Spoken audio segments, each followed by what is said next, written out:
you, Dr. Juan. We would like to invite any family member that would like to say something if they want to. Anyone? We will proceed. Next one, we will introduce to Mani. Manu, sorry. Yeah. Thanks for sharing with us. He's one of the black card drivers from the black card mafia.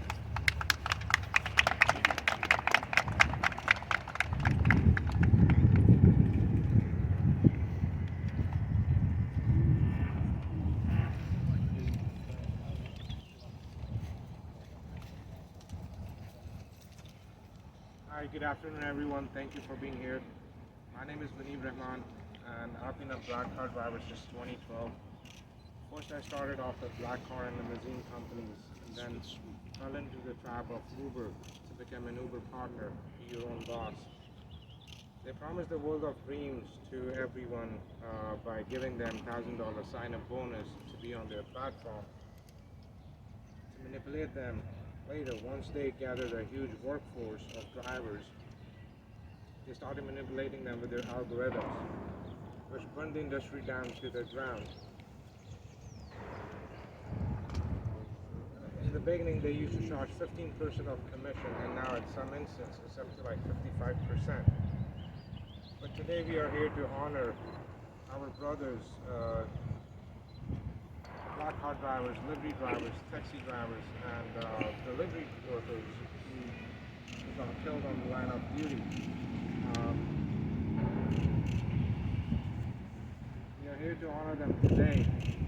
And in 2013, the same service like this would have been held for me when I was driving on an Uber's platform. Held at a gunpoint, and I didn't know if I was going to make it alive out of that situation. When I told Uber what happened, I never heard anything back from them. Since then, until now, I haven't heard back anything from them.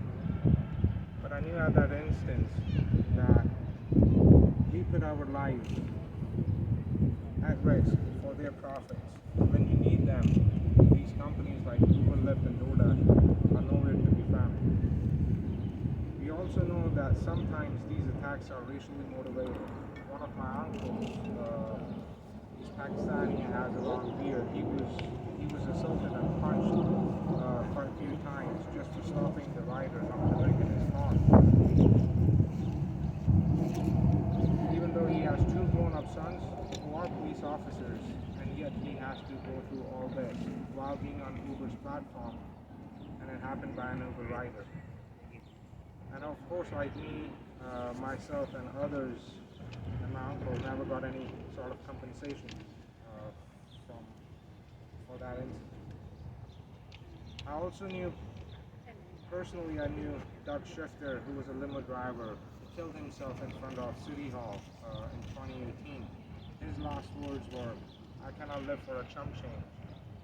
All the expenses, car payments, gas, tolls, maintenance, everything comes out of the driver's pocket. Nobody, Uber wouldn't even dare to chip in into those expenses ever. We know that there have been suicides in this industry recently as well. But these companies need to know that there's a human life behind the wheel. For our safety and survival, we need dash cameras paid for by the companies, the photos and the real name of the customers should be recorded.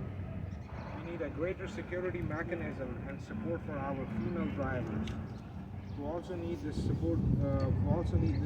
As well.